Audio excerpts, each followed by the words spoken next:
마켓 리더의 시선으로 글로벌 경제와 산업 트렌드를 점검하고 수익으로 연결해보는 시간, 고수의 선택 시간입니다.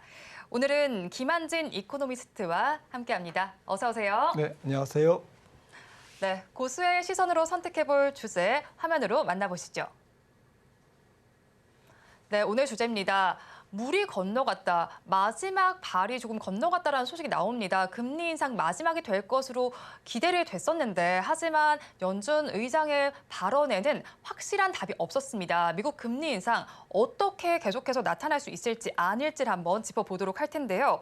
연준이 시장의 예상대로 25베이시스 포인트를 올렸습니다. 시장은 여기 앞서서 이번 금리 인상이 올해 마지막이 되기를 바랐었는데요. FOMC에서는 어떤 점을 조금 주목을 해보면 좋았을지 그리고 그간 금리 인상에는 어떤 효과가 있었는지 궁금하거든요. 네, 파월 의장이 좀 강조해서 좀 설명했던 부분은 충분히 제약적인 수준에 아직 도달했다라고 선언하기는 이르다. 하지만 최종 단계에 가까이 왔다. 좀 애매하죠. 애매하죠. 네, 듣다 보면 뭐 이게 더 올린다는 얘기인지 아닌지 헷갈렸는데 전체적인 뭐 나중에 기자회견 뭐 내용이라든지 이걸 종합해서 보면 아직은 조금 물가가 높은 데에 대해서 연준 위원들이 좀 공통적으로 그 모든 위원들이 공감하는 게 물가가 아직까지는 좀 높다. 그리고 물가가 천천히 내려갈 것 같다. 근데 여기서 물가라는 것은 사실은 헤드라인 물가보다는 에너지와 곡물 가격을 뺀, 음식료 가격을 뺀 근원 물가를 얘기합니다. 근원 물가가 앞으로 천천히 떨어질 거다. 그러니 좀 지켜보겠다. 이제 이게 결론인 것 같습니다. 그렇죠. 저런 발 연준의 발언이 이렇게 좀 정리가 되어 있네요. 네. 이렇게 앞서서 좀 말씀을 잘 해주셨는데요. 그러면 앞서서 또 증권가에서는 연준이 매파적인 스탠스를 유지할 것으로 관측이 됐었잖아요. 연준의 이런 매파적인 메시지로 시장의 경계감이 확산이 될 것이다라는 이야기도 나오고 있었는데 FOMC 일정을 소화한 이후에 우리나라와도 미국의 증시 흐름은 어떻게 보고 계세요? 네, 현지 시간으로 뭐 2시에 이제 성명서가 발표됐고 2시 반에 이제 기자회견이 있었는데요. 기자회견이 진행되면서 연내 피봇, 금리 인하 가능성이 조금 물 건너간 분위기로 이제 바뀌면서 주가가 하락했죠. 그래서 아시아 증시에서도 좀 그 여파가 남아 있는 것 같고요. 그러니까 시장은 여전히 뭐 연내 2번 이상 금리 인하를 아직도 기대하는 상황이지만 지금 CME 선물 와치 시장에서는 그렇게 프라이싱이 되고 있습니다만은 어제 파월 의장의 답변은 좀 단호할 정도로 연내 금리 인하는 좀 어렵다라는 쪽으로 좀 못을 박았거든요. 그러니까 시장이 기대하는 것은 뭐 25bp 올리는 것은 뭐 당연하고 뭐 예상했던 건데 언제 금리를 내릴 거냐라는 부분에서 시장이 예상하는 것보다는 여전히 조금 지연될 가능성. 그러니까 내년 상반기 뭐 내년 들어서 한 연초 내지는 한 3월 달 정도의 첫 금리 인하가 있지 않을까라는 뉘앙스로 저는 받아들였습니다. 네, 그렇죠. 시장이 예상을 한 건 뭐 25베이시스 포인트 인상은 뭐 예상한 대로 그대로 갔고 다음 달에는 금리를 동결하고 11월부터는 좀 금리 인하 가능성도 나타나지 않을까 하고 기대를 했는데 연준 의장은 금리 인하에는 선을 그었다라고 말씀을 해주셨잖아요. 그런 만큼 금리가 그래도 동결이 될 수도 있는데 이런 경우에 금융시장은 어떻게 나타날 수 있을까요? 네, 원래 이제 금리를 뭐 중앙은행이 동결하면 뭐 그때부터 경기가 살아나는 건 아니었고요. 과거 이제 추세를 보면 항상 금리를 동결한 이후에 경기 침체가 왔습니다. 뭐 경기 침체의 강도가 셌든 안 셌든 금리 동결 후에 오히려 이제 금리가 인하될 때 오히려 경기 침체가 왔거든요. 또 경기 침체가 오니까 연준이 이제 금리를 인하했던 것이고요. 그런 측면에서 조금 경기 측면 또 주식시장에 좀 우호적인 금융 환경이 만들어지기에는 아직까지는 좀 갈 길이 멀다 이렇게 보는 것이 맞을 것 같은데요. 과연 이번에도 이제 연준이 금리를 동결한 다음에 첫 번째는 이제 은행 문제 혹은 신용 경색, 대출 축소 이런 금융시장의 위축 현상이 어느 정도 발생할까 이게 이제 관건인데 최근에 불거진 미국의 상업용 부동산 CMBS라고 그러죠. MBS가 이제 만기가 돌아오는데 이것들이 이제 금리가 동결되다 보면 높은 금리가 계속 유지되지 않습니까? 그렇죠. 그렇다고 보면 이제 경기는 약간 조금 수그러들고 그다음에 여전히 높은 금리는 유지되고 이러면 조금 신용 등급이 나쁜 그런 기업이나 금융기관 또 기업들은 이제 조금 돈을 빌리기가 어려워지는 거죠. 이걸 이제 신용경색이라고 부르는데 이런 신용경색이 어제도 이제 파월 의장이 얘기했듯이 좀 경기를 얼마나 위축시킬 건지는 연준도 지금 지켜보고 있다. 이제 많은 기자회견의 내용 중에 거의 3분의 2가 은행의 대출 축소, 신용 경색, 그러니까 금융시장의 컨디션 악화 쪽에 질의응답이 오갔습니다. 그럴 정도로 현장의 분위기는 상당히 조금 금리 동결 기간에 금융시장이 위축될 가능성에 대해서 많은 사람들이 걱정을 하고 또 질의응답이 오왔던 것 같습니다. 실제로 하반기 이제부터 금리 동결 기간에 가장 중요한 팩트는 금융시장이 이제 제대로 작동하느냐, 혹은 뭐 여러 가지 소음이 있느냐 이런 부분들이 주식시장에서 가장 중요하다고 보겠습니다. 그렇죠. 이렇게 금리가 동결이 좀 장기화되게 된다면 경기에 또 경색이 될 가능성도 나타날 수 있다라고 말씀을 해주셨는데, 그리고 제닛 옐런 재무장관의 발언도 좀 주목을 해볼 만했어요. 디폴트에 빠질 수 있다라는 발언을 했었잖아요. 미국 정부가 이렇게 의회가 대치가 계속해서 일어나게 된다면요, 경기 재앙까지 빠질 수 있다라는 내용이 나왔다라고 봤는데 자세한 내용 좀 짚어주세요. 네, 뭐 재무장관 입장에서는 네, 그렇죠. 뭐 이렇게 좀 발언을 뭐 했었죠. 네. 세게 얘기해야죠. 네, 재정이 뭐, 고갈될 네, 위험이 크다라고까지 네. 발언을 했는데요. 네. 의회가 이러면 안 된다. 빨리 이제 뭐 좀 저기 사태를 수습해서 부채 한도 1조 5천억 달러를 상향 조정해 달라. 그렇지 않으면 연방 정부가 부도나는 일이 또 발생한다. 그러면 뭐 양당 모두 좀 어려운 상황, 또 여론도 나빠지지 않느냐라고 이제 강력하게 압박하고 들어가는 거죠. 그런데 이제 엑스데이트라고 그러죠. 이제 그 실제로 부도가 나는 정말 연방 정부의 미국 연방 정부의 자금이 고갈되는, 그러니까 돈이 없어지는, 제로가 되는 장고에 그 시점이 언제냐라는 것은 이제 제닛 옐런 장관은 6월 1일이 될 수 있다, 6월 초가 될 수 있다고 하는데 마켓에서는 이제 그렇게는 보고 있지 않습니다. 왜냐하면 6월 달에 이제 법인세가 들어오기 때문에 아마도 제닛 옐런 장관이 얘기한 것은 좀 보수적으로 6월 초까지 조금 의회를 압박하는 그런 분위기에서 발언한 것인 것 같고요. 실제로는 한 7월 초가 엑스데이트, 연방정부의 자금이 고갈되는 시기가 7월 초라고 이제 보고 있기 때문에 앞으로 한 2달 정도는 남아 있는 것 같은데, 문제는 이제 좀 정치 싸움이죠. 정부 예산을 어쨌든 1,300억 달러 줄여주면, 삭감하면 뭐 이거 부채 한도 늘려줄게. 이게 이제 공화당, 지금 미국의 야당의 이제 입장인데, 이거는 다분히 이제 바이든표 경제 정책을 무력화시키려는 선거가 있기 때문에, 내년에 대통령 선거가 있기 때문에 바이든 대통령이 이제 굉장히 그 공을 들이는 그러한 정책, 뭐 기후 문제라든지 신재생이라든지 이런 부분들을 좀 무력화시키기 위한 정책적 공략 목적인 것 같고요.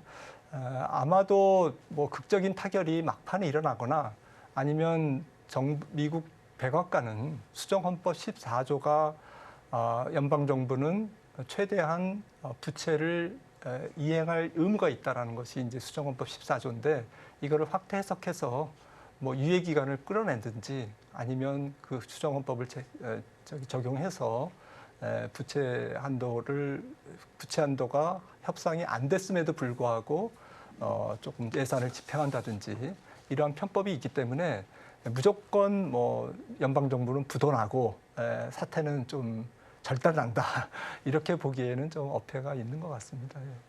그렇게 볼 필요는 없는 것 같습니다. 네, 그렇죠. 제닛 옐런 재무장관 아무래도 좀 보수적인 관점으로 뭐 다음 달에 디폴트를 할 수 있다 이런 발언을 했는데, 뭐 실제로 디폴트 선언할 가능성은 좀 적을 것 같은데요. 그런데 일단 시장은 발언이 나왔다는 것 자체만으로 좀 경색이 되는 모양이 나타났습니다. 이게 좀 복병으로 작용이 될 것 같은데 앞으로 경기 하락에 크게 좀 작용할 수 있을까요? 네, 앞서 말씀 나눴듯이 뭐 정치적인 이슈니까 뭐 이렇게 불안하게 뭐 밀고 당기는 그런 정치적 협상이 진행되는 과정에 금융시장이 조금 어수선한, 그러면 금융시장이 어수선하면 은행들도 잘 모르겠다, 돈 안 빌려줘, 뭐 이렇게 이제 조금 다 움츠러들지 않습니까? 이제 이런 것들이 경기 침체를 조금 더 가속화시키는 안 좋은 쪽으로 작용하는 그러한 기능을 할 것이기 때문에 이런 부분들이 조금 부담인 거고요. 좀 한두 달 정도가 지나면 뭐 경기 침체는 뭐 부채 이슈보다는 원래 경기 사이클 또 그동안 연준이 금리를 500bp나 5%포인트나 올려왔던 이제 그 결과, 어제 파월 의장도 얘기했듯이 누적적 효과와 이제 시차 이런 것들이 이제 하반기에 작용되면서 얼마나 이제 경기 자체가 조금 위축될 거냐라는 부분 쪽. 그러니까 부채 문제보다는 서서히 뭐 6월 달 지나면 한두 달 지나면 이제 다른 이슈로 이제 조금 이전할 가능성이 높아 보입니다. 네, 다음 달이 또 지나면 조금 다른 이슈로 넘어갈 수 있겠다라고 했는데 연준이 계속해서 이렇게 금리 인상을 단행한 것도 좀 이례적인 상황이잖아요. 그런데 이런 상황 속에서 우리나라에서는 계속해서 따라서 올리진 않았어요.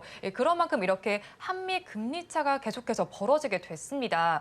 미국의 이슈가 우리나라에도 영향을 계속해서 미칠 것 같은데 이런 상황이 계속해서 지속이 된다면 어떻게 저희는 대응하면 좋을까요? 네, 일단 5월 23일 우리나라 금통위가 있는데 금통위의 이제 고민이 깊어진 거죠. 이제 보시는 것처럼 말씀해 주신 것처럼 1.75%포인트나 지금 한미 기준금리 차가 벌어져 있기 때문에 조금 계속 이렇게 갈 수 있는 문제냐. 물론 이제 뭐 이 정도 벌어졌다고 바로 외환 유출이 있는 것은 아니지만 뭐 상황이 조금 안 좋아지거나 혹은 글로벌 달러가 좀 강세로 가거나 이러면 또 원화도 더 이제 가뜩이나 금리 차가 벌어져 있는 상태에서 안 좋은 뭐 흐름이 있을 수도 있거든요.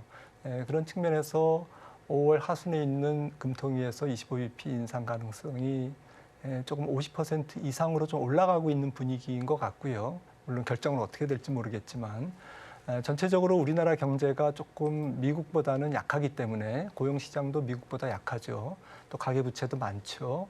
또 기업들의 체력도 미국 기업보다는 좀 약하기 때문에 전반적으로 이런 한미금리 차와 또 외환 쪽에서의 약간 뭐 좀 불안정 이런 것들 좀 합쳐보면 조금 관건은 뭐 경상수지, 무역수지가 빨리 개선돼야 되겠습니다. 무역수지가 개선되지 않으면 올해 내내 조금 원달러가 1,300원 위에서 움직일 가능성이 있거든요. 다행히 KDI가 뭐 상반기에는 경상수지 적자가 조금 한 100억 달러 정도 있겠지만 발생하겠지만 하반기에는 한 260억 달러 흑자로 돌아설 거다 이렇게 얘기하면서 하반기에는 그래도 원달러가 조금 한 1,250원 정도 선 정도는 내려오지 않을까, 좀 원달러가 안정되지 않을까.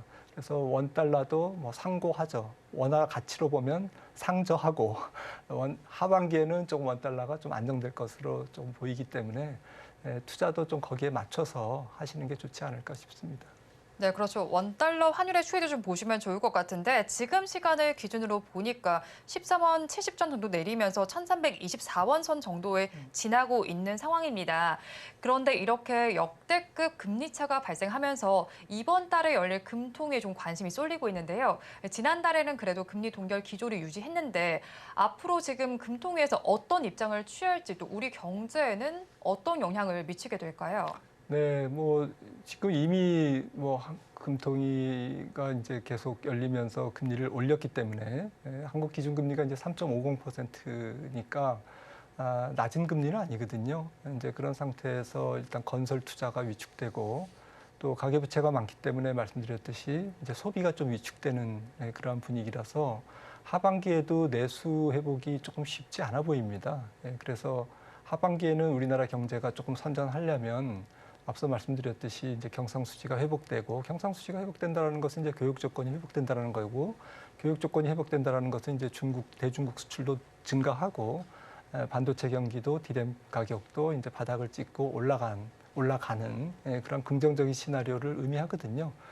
지금 모든 전문가들은 이제 그렇게 될 것으로 상반기보다는 하반기에 우리나라 경제 여건이 비록 내수는 연간 계속 침체되겠지만 수출 부분이 하반기에는 끌고 가면서 성장률이라든지 기업들의 활동성이 조금 높아질 것이다 이렇게 예상을 하고 있는데 조금 뭐 지켜봐야 되겠습니다. 제 생각에는 좀 하반기에 수출이 회복되더라도 조금 상반기보다 조금 좋아지는 것이지 예년 과거 뭐 팬데믹 이전이라든지 과거의 경기 확장기에 보여줬던 그런 활발한 수출 증가보다는 상반기보다는 조금 좋아지는 정도. 그러니까 눈높이는 경기에 대한 눈높이는 조금 낮춰서 투자에 임하시는 게 좋을 것 같습니다. 네, 이렇게 경기에 대한 눈높이 조금 낮춰서 투자에 임하라고 말씀을 해주셨는데 그런데 미국 시장으로 돌아가서 보면요. 이렇게 계속해서 금리를 인상하는 와중에도 빅테크 기업들이 실적을 발표했는데 생각보단 그래도 1분기 실적이 좋았어요. 그런데 이렇게 계속해서 금리가 인상되는 환경이라면 사실 이게 빅테크 기업에는 좋은 건 아니잖아요. 그럼 어떻게 작용이 되게 될까요? 네, 저는 뭐 개인적인 생각은 그 경기라든지 전체적인 금리 인상에 대한 뭐 기업들의 맷집 이런 것들이 조금 강해졌다. 미국 기업들 같은 경우에 뭐 우리나라도 좋은 기업들은 좀 강해졌죠. 금리가 오르든 말든 분기 실적이 좋게 나오고 있는 기업들도 또 많지 않습니까?